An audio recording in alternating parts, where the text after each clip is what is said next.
So if a body free falls for 10 seconds, well, the instantaneous velocity, the change in velocity, will be equal to the acceleration times the change in time, right?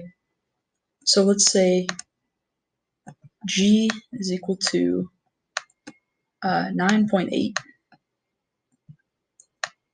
meters per second squared. And you gotta be careful about this. G is positive, but when we go down, we can define it negative, or we can define it to be positive in a negative direction, or whatever. We're talking about a change in velocity, so I don't really think we need the negative. We can just define the velocity as going downward. So let's leave g positive.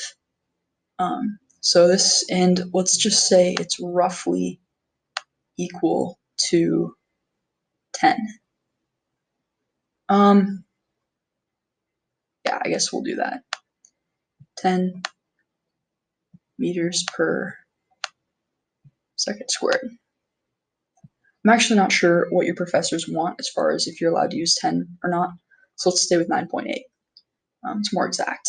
So fine, we have 9.8 meters per second squared. And that is times 10 seconds. It's 10 seconds, right? So we're gonna cancel out that squared with that right there. And then 10 times 9.8 is 98. So our velocity after 10 seconds will be 98 meters per second going downward, and that's assuming that it starts at rest. So that's 98 meters per second. Right. Okay, so now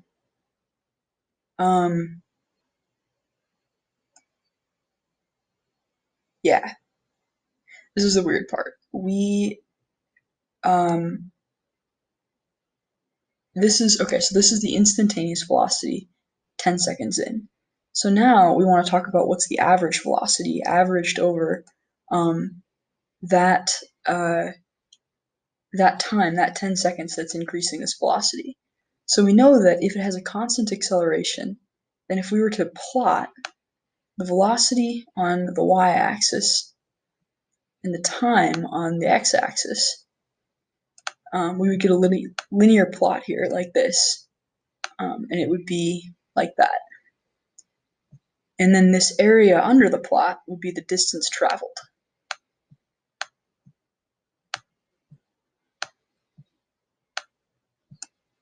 All right.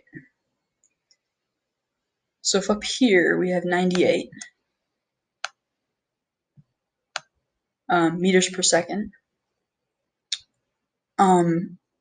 if we want to know an average velocity, basically we want to know how we can redistribute this area that I've highlighted in green such that the velocity can be constant, and that'll be the average velocity. And if you look, what you can do is draw a rectangle here and then calculate the area of that rectangle and divide it in half to get the area of this triangle. So basically that's the geometric logic behind why we can draw a line right here halfway to 9.8 and call that the average velocity. So the velocity average is half of 9.8, that's half of 98, that's 49 meters per second. And if we want to know how far it traveled during that, well, in that case, just change in x, how far it goes, is equal to the v average times the delta t. That's 49 meters per second.